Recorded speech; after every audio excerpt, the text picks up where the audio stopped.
Hello అండి. Welcome to my story Alekhya Parinayam. రెండు స్వచ్ఛమైన మనసుల కలయికే ఈ అలేఖ్య పరిణయం. మరి ఇంకెందుకు ఆలస్యం, పదండి కథలోకి వెళ్ళిపోదాం. అలా ఆదిత్య ఎక్కడ ఈ పెళ్ళికి ఒప్పుకోడన్న భయంతో ఇరు జంటల పెళ్ళిళ్ళు అరక్షణంలో కానిచ్చేస్తారు. పెళ్ళి అయిపోయిన వెంటనే శకుంతల అమ్మయ్య అని ఊపిరి పీల్చుకుంటుంది. మిగిలిన వాళ్ళు కూడా కాస్త స్థిమితపడతారు. శకుంతల ఆయాసపడుతూ, నన్ను హాస్పిటల్కి తీసుకువెళ్ళండి అంటూ స్పృహ తప్పి పడిపోయినట్లు నటిస్తుంది. ఇంతలో దుర్గ హరిశ్చంద్ర ప్రసాద్తో, నేను పిల్లల్ని ఇంటికి తీసుకువెళ్తాను, మీరు శకుంతలను తొందరగా హాస్పిటల్కి తీసుకువెళ్ళండి అంటుంది గాబరాగా. వెంటనే ఆదిత్య అలేఖ్య వేలిని వదిలేసి అమ్మ కూడా హాస్పిటల్కి వెళ్ళడానికి సిద్ధపడతాడు. అప్పుడు హరిశ్చంద్ర ప్రసాద్ గంభీరంగా, నువ్వు ఇప్పుడు హాస్పిటల్కి రాకూడదు ఆదిత్య, అమ్మకేమీ కాదు, నువ్వేం కంగారు పడద్దు, మేము తీసుకువెళ్తాం, మీరు ఇంటికి వెళ్ళిపోండి అని కారు ఎక్కేస్తారు. అలా శకుంతలను తీసుకుని హాస్పిటల్కి వెళ్ళిపోతారు. కొత్త జంటలు కూడా కారులో ఇంటికి బయలుదేరారు. నిజానికి ఎవరిలోనూ పెళ్లి జరిగిందన్న ఆనందం కాస్త కూడా కనిపించట్లేదు. అందరిలోనూ ఆదిత్యను మోసం చేసి పెళ్లి చేశామన్న భయం తప్ప.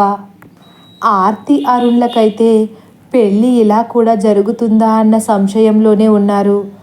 అలేఖ్య పరిస్థితి ఇంకా చెప్పనక్కర్లేదు. శకుంతల కోరిక తీర్చడం కోసం ఈ విధంగా పెళ్ళికి ఒప్పుకుంది. కానీ ఇలా అబద్ధాలాడి ఆదిత్యను పెళ్లి చేసుకున్నందుకు చాలా బాధపడుతుంది. ఆదిత్యకైతే తనకు పెళ్ళయిందన్న విషయం కూడా గుర్తులేదు. మనసంతా అమ్మ మీదే ఉంది. పక్కన అలేఖ్య ఉందో లేదో కూడా పట్టించుకునే స్థితిలో లేడు. ఇంతలో ఇంటి దగ్గర కారు ఆగింది. అరుణ్ ఆర్తి చిటికెన వేలు పట్టుకుని నెమ్మదిగా కిందకు దిగుతాడు. ఆర్తి కూడా అరుణ్ వెనకాలే అడుగులో అడుగులు వేసుకుంటూ గుమ్మం దగ్గరకు వెళ్తుంది. ఆదిత్య మాత్రం సరిగ్గా ఏమీ కనిపించనప్పటికీ అలేఖ్య తన పక్కన ఉందన్న స్పృహ కూడా లేకుండా నెమ్మదిగా కార్ దిగి తడుముకుంటూ లోపలికి వెళ్ళిపోతాడు. అలేఖ్య మాత్రం వెళుతున్న ఆదిత్య వైపు అయోమయంగా చూస్తూ ఉండిపోతుంది. పెళ్లి బట్టలతో ఒంటరిగా గుమ్మం దగ్గర భయపడుతూ నుంచున్న అలేఖ్యను చూసి అరుణ్ కళ్ళలో ఒక్కసారిగా నీళ్లు వస్తాయి. ఆర్తికి కూడా అదే పరిస్థితి. వెంటనే ఇద్దరూ అలేఖ్య పక్కన నుంచుని, పద అలేఖ్య, అన్నయ్యకు అమ్మ ఎలా ఉందో అన్న టెన్షన్లో ఉన్నాడంతే అని నచ్చ చెబుతుంది ఆర్తి. ఇంతలో దుర్గ హారతి పళ్ళెం పట్టుకుని వచ్చి, ఆదిత్య ఎక్కడా అని అడుగుతుంది. లోపలికి వెళ్ళిపోయారంటీ సమాధానం ఇస్తుంది అలేఖ్య. అలా ఎలా వెళ్ళిపోతాడు హారతి ఇవ్వకుండా? నేను వెళ్ళి తీసుకొస్తానుండండి, ముందు మీ ఇద్దరికి దిష్టి తీస్తానుండండి అని అరుణ్ ఆర్తిలకు దిష్టి తీసి లోపలికి పంపించేస్తుంది. అలేఖ్య, ఒక్కదానివే అడుగు పెట్టడం ఎందుకు, ఆదిత్యం తీసుకొస్తానుండమ్మా అని లోపలికి వెళ్తుంది. అలేఖ్య ఒంటరిగా గుమ్మంలో ఎదురు చూస్తూ ఉంది. దుర్గ లోపలికి వెళ్ళేసరికి ఆదిత్య మెడలో ఉన్న దండలను తీసిపారేస్తూ కోపంగా కనిపిస్తాడు. అయ్యో ఆదిత్య, శుభమాని పెళ్ళయి అరగంట కూడా కాలేదు, పచ్చని పూల దండలను అలా విసిరేస్తున్నావేంటి అంటుంది కోపంగా. ఆంటీ, నన్ను కాసేపు ఒంటరిగా వదిలేయండి ప్లీజ్ అని గట్టిగా అరిచి షర్టు చిరిగిపోయేలా లాగేసరికి బటన్స్ అన్నీ ఊడి రూమ్లో చెల్లాచెదురుగా పడిపోతాయి. ఇవన్నీ బయట నుంచి గమనిస్తున్న అరుణ్లో తెలియని భయం చోటు చేసుకుంటుంది. అదేంటి ఆదిత్య అలా ప్రవర్తిస్తున్నావు? నీ గురించి బయట అలేఖ్య ఎదురు చూస్తుంది, ఒకసారి వచ్చి తన పక్కన నుంచుంటే హారతి ఇస్తాను అంటుంది భయపడుతూ దుర్గా. ఆంటీ, దయచేసి ఇక్కడి నుండి వెళ్ళిపోండి, అమ్మ ఇంటికి క్షేమంగా వచ్చే వరకు నా రూమ్లోకి ఎవరు అడుగు పెట్టద్దు అని రూమ్లోకి వెళ్ళి డోర్ వేసేసుకుంటాడు. ఆదిత్య ప్రవర్తనకు నివ్వెరపోయిన దుర్గా అరుణ్ ఎక్కడ బాధపడతాడో అన్నట్లు, ఏం కంగారు పడకు అరుణ్, శకుంతలకు ఏమవుతుందో అన్న టెన్షన్లో ఉన్నట్లున్నాడు. శకుంతల ఇంటికి వచ్చాక అంతా మామూలే, అని హారతి పళ్ళెం పట్టుకుని అలేఖ్య దగ్గరకు వెడుతుంది. అలేఖ్య భుజంపై చేయి వేసి, అలేఖ్య, ఆదిత్య అమ్మ గురించి బాగా భయపడుతున్నట్లున్నాడు, అందుకే రాలేదు, నీకు హారతిస్తాను రా అమ్మ అని నెమ్మదిగా హారతిస్తుంది. ఆదిత్య తీరు చూసి హడలిపోయిన అలేఖ్య చాలా భయంగా గుమ్మం లోపల కుడికాలు పెడుతుంది. ఆదిత్య చాలా చికాకులో ఉన్నాడు. రూమ్లో అటు ఇటు తిరుగుతున్నాడు. ఇంతలో సంతోష్ నుంచి ఫోన్ వస్తుంది. హలో సంతోష్, అమ్మకి ఎలా ఉందిరా? కంగారుగా అడుగుతాడు. ఆదిత్య, ఆంటీ సేఫ్గానే ఉన్నారు, నువ్వేం టెన్షన్ పడకు అంటాడు సంతోష్. అమ్మా, తల పగిలిపోతుందిరా అమ్మకి ఎలా ఉందో అని, మీకేం తెలుసు నా బాధ అంటూ చాలా విసుగ్గా అరుస్తూ మాట్లాడతాడు. నువ్వు కంగారు పడతావనే కదా కాల్ చేశాను, ఇదిగో అంకుల్ మాట్లాడతారంట అని శాంతంగా చెబుతాడు సంతోష్. హలో ఆదిత్య, అమ్మ బాగానే ఉంది అనే లోపే, బాగానే ఉంటే ప్రాబ్లం ఏంటి నాన్న, హార్ట్ పెయిన్ ఎందుకు వచ్చింది అడుగుతాడు కోపంగా. హరిశ్చంద్ర ప్రసాద్ కారులో యాపిల్ తింటున్న శకుంతల వైపు చూసి ఏం చెప్పను అని చేతులతో సైగ చేస్తారు. హార్ట్ అటాక్ అని చెప్పండి అని ఛాతీ మీద చెయ్యి వేసుకుని తను కూడా సైగ చేస్తుంది. చెప్పాలా వద్దా అన్నట్లు హరిశ్చంద్ర ప్రసాద్, హార్ట్ అటాక్ అన్నారా అని శకుంతల వైపు చూస్తారు. హార్ట్ అటాకా అని నోరెళ్ళబెడతాడు ఆదిత్య. నువ్వేం భయపడకు, ఇప్పుడే బాగానే ఉంది, కానీ ఇంకోసారి వస్తే సర్జరీ చేయాలన్నారు, మళ్ళీ ఇంకో అబద్ధం కూడా చెప్పలేక చెబుతారు హరిశ్చంద్ర ప్రసాద్.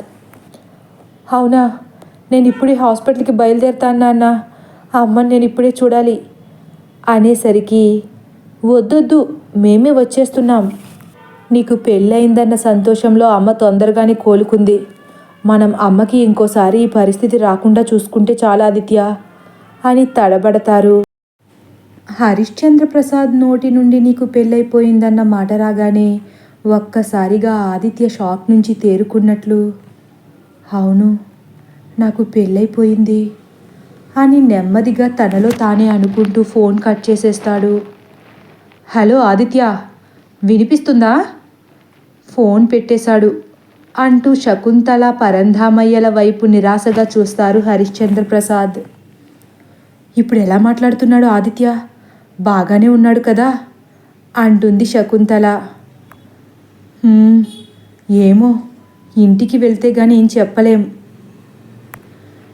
ఏమోనండి, ఇదంతా అబద్ధమని తెలిస్తే అప్పుడు వస్తుంది నాకు నిజమైన హార్ట్ అటాక్ అని నిట్టూర్చుకుంటుంది శకుంతల. వెంటనే పరంధామయ్య, అయినా అబద్ధమని ఎవరు చెబుతారు, ఈ నిజం తెలిసింది మన కుటుంబాలకే కదా, అయితే మనమైనా చెప్పాలి లేక పరశురాం కుటుంబమైనా చెప్పాలి, ఆ నిజం ఆదిత్యకు తెలిస్తే అలేఖ్య జీవితం ఏమవుతుందో అన్న భయంతో వాళ్ళు ఎలాగో చెప్పరు శకుంతల, ఇక మనలో ఎవరైనా చెబితే గానీ ఆదిత్యకు నిజం తెలియదు కదా అంటూ ఒక్కసారిగా సైలెంట్ అయిపోయి ముందున్న సంతోష్ వైపు అనుమానంగా చూస్తారు. సంతోష్ అద్దంలోంచి పరంధామయ్యను చూస్తూ, ఏంటంకుల్ నా వైపు అదోలా చూస్తున్నారు, నేను కానీ చెబుతాననా అడుగుతాడు.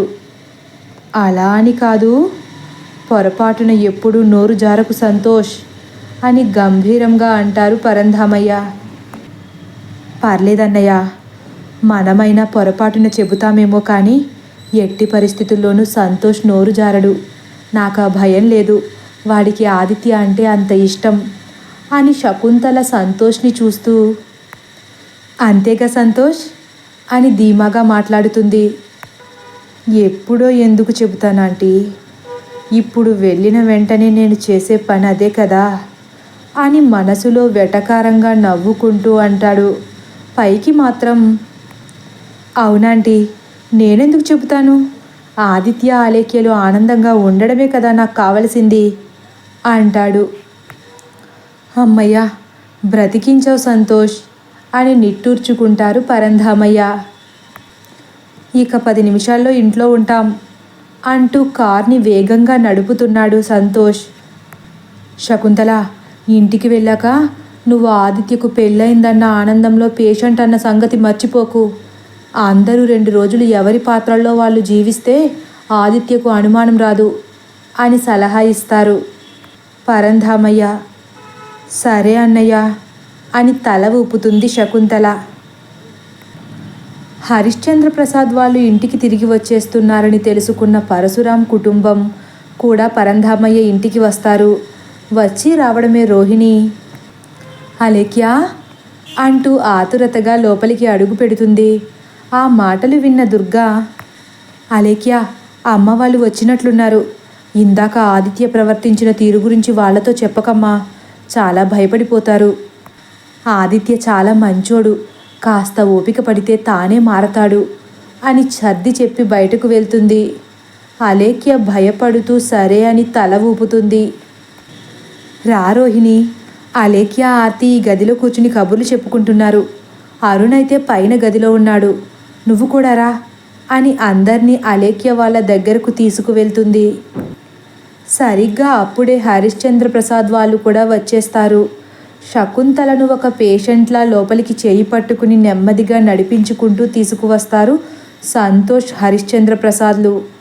హాల్లో అడుగుపెట్టగానే ఆదిత్య ఎక్కడ ఉన్నాడో అన్నట్లు అందరి కళ్ళు ఆదిత్యను వెతుకుతున్నాయి. ఆదిత్య బయట లేడని అర్థమయ్యాక నెమ్మదిగా దుర్గను పిలుస్తారు పరంధామయ్య. దుర్గా, దుర్గా. పరంధామయ్య మాటలు విన్న దుర్గ వాళ్ళని రూమ్లో కూర్చోమని డోర్ వేసి తానొక్కతే బయటకు వస్తుంది.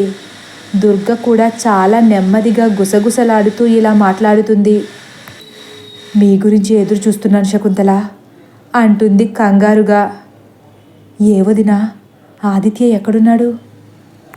ఆదిత్య బాగానే ఉన్నాడు కదా అంతే నెమ్మదిగా అడుగుతుంది శకుంతల. నీ రూమ్లో పడుకున్నాడు అంటుంది దుర్గా. మరెందుకు అంత నెమ్మదిగా మాట్లాడుతున్నావు దుర్గా అడుగుతారు పరంధామయ్య. అదా, ఏం చెప్పమంటారు? ఇందాక ఇంటికి వచ్చిన వెంటనే ఆదిత్య ప్రవర్తన చూసి మొదటిసారి చాలా భయమేసిందండి అంటుంది.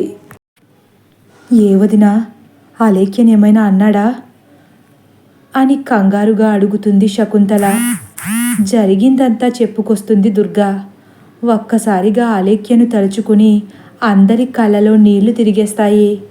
హరిశ్చంద్ర ప్రసాద్ కోపంగా, అందుకే వాడికి పెళ్ళి అప్పుడే వద్దన్నాను. నువ్వు నా మాట వింటేగా. ఇప్పుడు వీడి మూర్ఖత్వాన్ని ఆ అమాయకురాలు ఎలా భరిస్తుందో ఏంటో అంటారు. నెమ్మదిగా దుర్గా, అన్నయ్య, పరశురాం వాళ్ళు ఇక్కడే ఉన్నారు. వాళ్లకు జరిగిందేమీ తెలీదు. ఆ లేఖ్య కూడా పాపం ఏం చెప్పలేదు. అందుకే నెమ్మదిగా మాట్లాడుతున్నాను అంటుంది. సరే పదరా, మనం ముందు వాళ్లతో ఒకసారి మాట్లాడి వచ్చిన తర్వాత ఆదిత్యను కలుద్దాం అంటారు పరంధామయ్య. శకుంతలను చూసిన రాజేశ్వరి జరిగింది తెలియక, శకుంతలమ్మ ఎలాగైతే అనుకున్న విధంగా పిల్లల పెళ్ళిళ్ళు చేసేశారు అని నవ్వుతూ పలకరిస్తుంది. రోహిణి కూడా, అవునక్క, ఎలా జరుగుతుందో అనుకున్నాం. ఏదైతేనేం అలేఖ్యను కోడలిగా చేసుకోవాలన్న ఆవిడ కోరిక తీరిపోయింది. నాకు కూడా బంగారం లాంటి కోడలు దొరికింది అంటూ ఆర్తి గడ్డాన్ని పట్టుకుంటుంది. వీళ్ళ మాటలు అలేఖ్యలో ఏమాత్రం సంతోషాన్ని తీసుకురాలేకపోతున్నాయి. ఆదిత్య తర్వాత ఎలా ఉంటాడో అన్న భయం అలేఖ్యను వెంబడిస్తుంది. అలేఖ్యను అలా చూసిన పరశురాం అలేఖ్యను దగ్గరకు తీసుకుని అలేఖ్య చేతిని హరిశ్చంద్ర ప్రసాద్ శకుంతల చేతుల్లో పెట్టి కన్నీరు కారుస్తూ ఇలా అంటారు. మిమ్మల్ని నమ్మి నా కూతురికి ఇటువంటి పెళ్లి చేశాను. ఎట్టి పరిస్థితుల్లోనూ నా కూతురు నాన్న నాకు ఈ పెళ్ళి ఎందుకు చేశారు నాన్న అని అడిగే పరిస్థితి తీసుకురాకండి అని కన్నీరు పెట్టుకుంటారు. పరశురాం కంట నీరు చూడగానే హరిశ్చంద్ర ప్రసాద్ శకుంతల కళ్ళలో కూడా నీళ్లు తిరిగేస్తాయి. మీరు అటువంటి భయమేమీ పెట్టుకోవద్దు. అలేఖ్య ఈ రోజు నుంచి నా కూతురు అని ధీమాగా భరోసా ఇస్తుంది శకుంతల. హరిశ్చంద్ర ప్రసాద్ మాత్రం పరశురాం అలేఖ్య చేతిని వెంటనే వదిలి ఏం మాట్లాడకుండా 5 నిమిషాలు వెయిట్ చేయండి అని బయటకు వచ్చేస్తారు. హరిశ్చంద్ర ప్రసాద్ తీరుకు మరొక్కసారి అయోమయంలో పడతారు అందరూ. తదుపరి భాగం కోసం వేచి ఉండండి. ఒకవేళ నా కథ కానీ మీకు నచ్చినట్లయితే లైక్ చేసి సబ్స్క్రైబ్ చేయడం మర్చిపోకండి. Thank you for watching.